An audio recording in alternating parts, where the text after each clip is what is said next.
नमस्कार, सच्ची रिपोर्ट में आपका स्वागत है। मैं आपके साथ निकिता श्रीवास्तव। आइए रुक करते हैं आज की तमाम बड़ी खबरों का। राजस्थान के डिप्टी सीएम दिया कुमारी आज एक दिवसीय दौरे पर अलवर के अंबेडकर नगर स्थित मीडिया सेंटर का उद्घाटन करने पहुंची। कार्यकर्ताओं ने जोरों शोरों से डिप्टी सीएम का स्वागत किया, फूल मालाएं पहनाई गई। उसके बाद मीडिया से रूबरू हुई, लेकिन उन्होंने सिर्फ अपनी ही बातें मीडिया को बताई कि राजस्थान में उनकी सरकार ने क्या अच्छे काम किए हैं, चाहे महिला पर अत्याचार रोकने का काम हो या अपराध रोकने का काम हो या अपनी गारंटी योजना हो। यह सब बातें उन्होंने मीडिया को बताई। उसके बाद उन्होंने अपनी पूरी बात खत्म की। उसके बाद मीडिया ने जब इस पूरे मामले में उनसे सवाल पूछा तो उनके पास कोई भी जवाब नहीं मिला। उन्होंने कहा कि मैं यहाँ पर प्रेस वार्ता करने नहीं, सिर्फ मीडिया सेंटर का उद्घाटन करने आई हूँ। यह भी एक देखने का विषय है कि डिप्टी सीएम जब मीडिया सेंटर का उद्घाटन करने आई हैं तो उन्होंने अपनी बात मीडिया को क्यों बताई कि उनकी सरकार ने क्या अच्छे काम किए हैं। यह सब जनता जानती है। उसके बाद जब वह जाने लगी तो मीडिया ने काफी उन पर सवाल दागे और यादव समाज ने आज प्रेस वार्ता की और कांग्रेस के जो प्रत्याशी हैं ललित यादव, उनका समर्थन देने को कहा।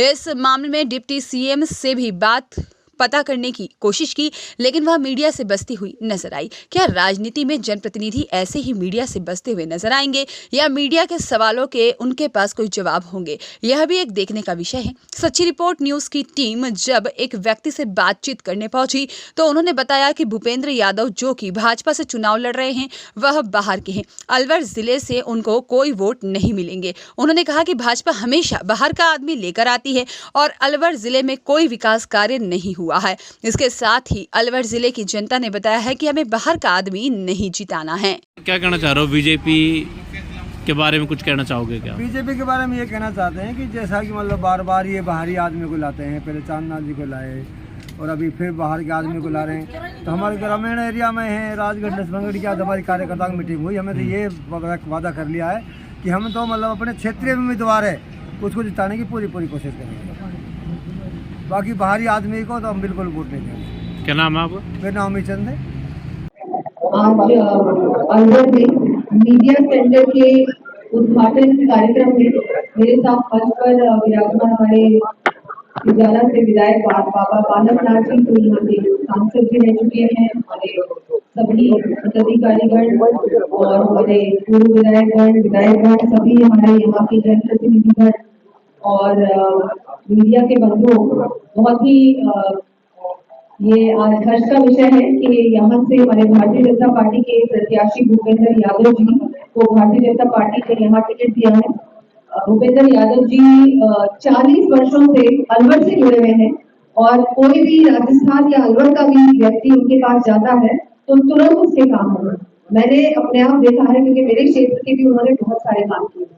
तो जब वो मंत्री रहे उस समय भी उन्होंने बहुत सारे काम किए। उससे पहले संगठन को उन्होंने संभाला है, राष्ट्रीय महामंत्री रहे हैं, राजस्थान की कमान संभाली है, यहाँ के प्रभारी भी रहे। तो सभी भाग्यशाली है, अलवर की जनता भाग्यशाली है कि उनको प्रत्याशी के रूप में ऐसे व्यक्ति मिले हैं, ऐसा व्यक्तित्व मिला है। जैसा कि हम सब जानते हैं कि लोकसभा चुनाव और तीसरी बार मोदी सरकार बनने जा रही है और इसमें बहुत आवश्यक है कि हमारे यहाँ से भी अलवर के सांसद चुने जाएं।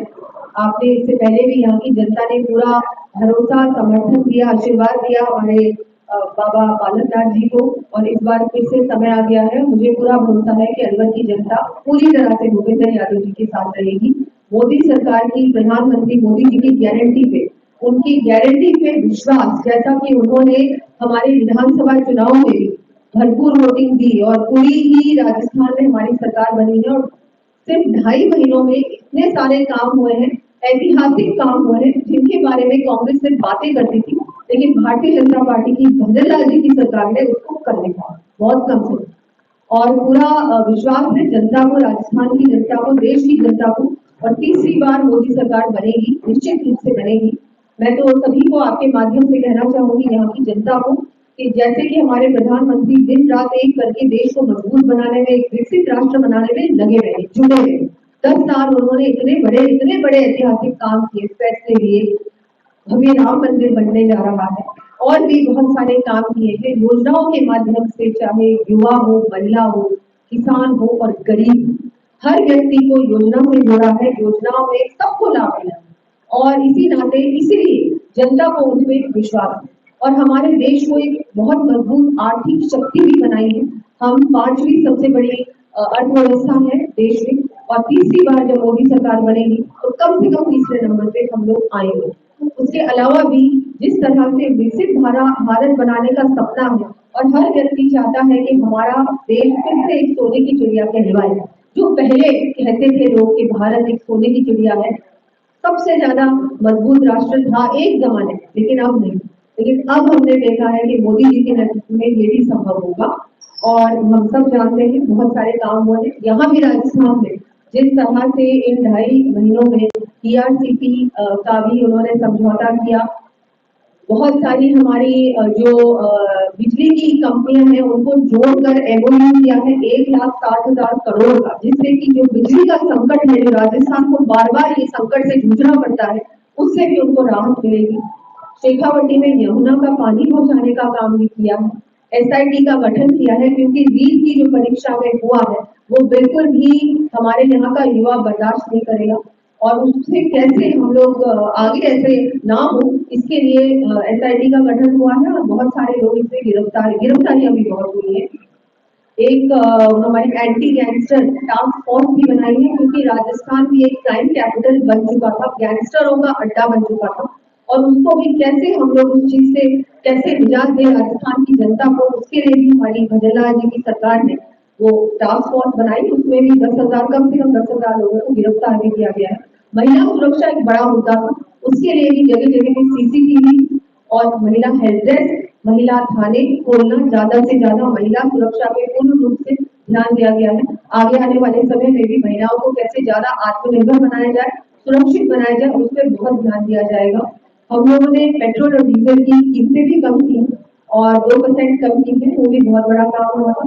राज्य सरकार के कर्मचारियों को भी 4% महंगाई भत्ते उनका भी बढ़ाया गया है और MSP की रेट भी हम लोगों ने बढ़ाई है। ऐसे आपने देखा बहुत बड़े बड़े फैसले हुए हैं, चाहे हम लोगों ने इंफ्रास्ट्रक्चर पे भी बहुत ध्यान दिया है। 5-5 करोड़ की सड़कें हर विधानसभा में भी दी गई, उनका काम भी शुरू हो गया है। ऐसे ही हर प्रकार से, चाहे हम एजुकेशन की बात करें, हेल्थ इंफ्रास्ट्रक्चर की बात करें, किसी भी चीज की बात करें, उसमें पूरी तरह से हमारी सरकार, भारतीय जनता पार्टी की राजस्थान में सरकार हमारे मुख्यमंत्री जी के नेतृत्व में और मोदी जी के आशीर्वाद के साथ अच्छा काम करेगी। आने वाले समय में आप देखेंगे कि जो भी हम लोग वादा करेंगे उसको पूरी तरह से निभाएंगे। बहुत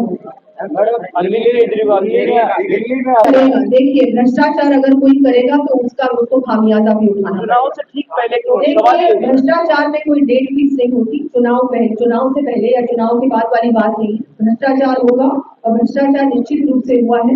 जो पूरा स्कैंडल है लिकर उसमें सब कुछ प्रूवन है। अगर वो नहीं है, बेगुनाह है तो प्रूव करें, नहीं तो गिरफ्तारी तो होगी ही होगी। कोई भी भ्रष्टाचार करेगा तो उसके बाद बीजेपी में नहीं है, ED और की रेड और CBI की रेड उन्हीं पे पड़ती है। देखिए, बीजेपी का इसमें कोई लेना देना नहीं है।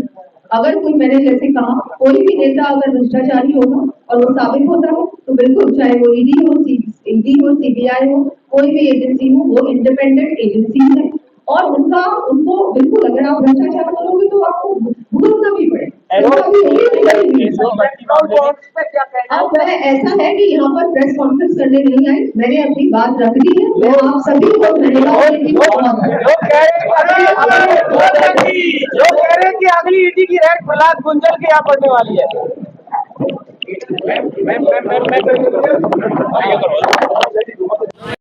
युवराज शर्मा की रिपोर्ट।